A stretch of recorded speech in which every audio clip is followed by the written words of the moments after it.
Tumekuwa na vikao vya maandalizi ya mashindano ya AFCON ya kamati ya wataalamu wa serikali ambao wamekutana kwa siku mbili, jana na leo, kwa ajili ya kujadiliana na kupata taarifa mbalimbali za maandalizi ya mashindano ya AFCON. Kimekuwa ni kikao cha mafanikio makubwa sana, kwa sababu taarifa mbalimbali zilizowasilisha zinaonekana kabisa kwamba serikali kwa sasa hivi imeshapiga hatua kubwa sana katika maandalizi ya mashindano ya AFCON. Siku ya kwanza tulipokea taarifa mbalimbali kutoka kamati ambazo zinahusiana na ujenzi wa miundombinu ya barabara na miundombinu ya viwanja vya michezo. Kwa kweli inaonyesha kabisa, kwa mfano hapa Benjamin Mkapa unaona kabisa uwanja jinsi ulivyofikia hatua nzuri kwa sasa hivi.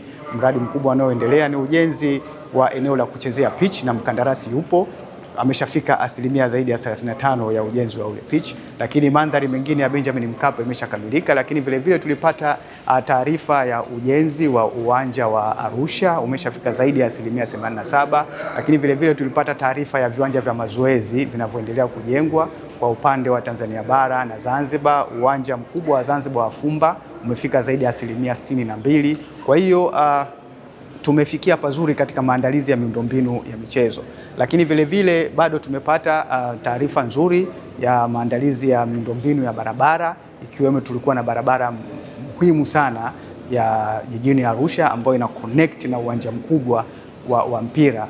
Tayari mkandarasi yuko site, mradi ume take shape huko zaidi ya asilimia 35 na utekelezaji unaendelea. Tunaamini utakamilika ndani ya wakati. Lakini leo siku ya pili tumekuwa na kikao kizuri, kwa sababu tumekutanisha kamati muhimu mbili: kamati ya wataalamu wa serikali na secretariat za LOC.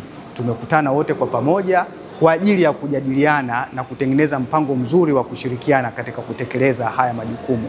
Tunajua kabisa subcommittees za LOC ndio wanafanya kazi kwenye grassroots kwa kushirikiana moja kwa moja na CAF, na kamati za wataalamu wa serikali wao ndio waratibu na wanatekeleza majukumu mengi katika level za serikali. Kwa hiyo tumekutana wote kwa pamoja kupeana uzoefu na kugawana na kutengeneza linki ya wapi tunakutana, ili mwisho wa siku tuwe na mpango wa pamoja, ili maandalizi yetu ya mashindano ya AFCON kama nchi yaweze kufanikiwa kwa ufanisi mkubwa.